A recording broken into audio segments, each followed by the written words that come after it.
Hoy, Dupa. Oh, bakit umiiyak ka na naman? Sige ka. Bumumukha kang lotion. Kapangit ka lalo. Yan, sige kang kumangit dahil sa kakaisip sa'yo. Halika ko, ano? May sakit yung mga taong gustong magmina sa'yo. Ay, oo. Madami. Kumbumil.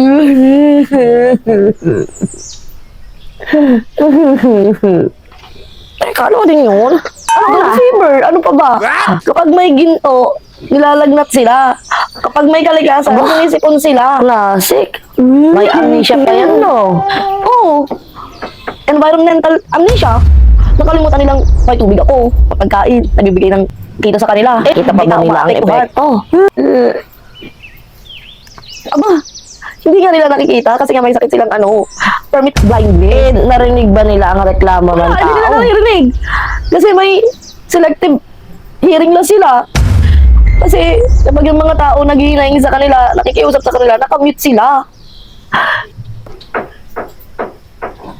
Anong tawag nila dyan? Naman daw. Kaya sila magmimina dito. Kasi nga, meron silang sakit na progress delusional syndrome. Grabe. Ano ba yan? Nakakawa, lalo na pag ang tao, tahimik. Walang ginagawa.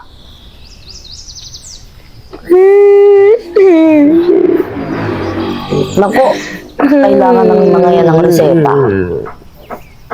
Dupax. Kailangan na lang magpareseta. Hindi naman ako makaalis dito. Hindi naman ATM itong bundok na to para minahin nila. Sabihin mo ulit. Yung slow. Para sa mga slow na kagaya nila. Ano? Siyempre, ang gusto kong sabihin, no to mining. Good. Tumahan ka na ha. Lalo ka lang papangit. Dapat laging fresh look kagaya ko. 2 hours later.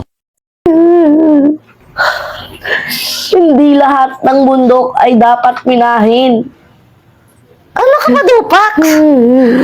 Nakatulog na ako't lahat, umiiyak ka pa din hanggang ngayon. Alam mo yung isang sagot dyan?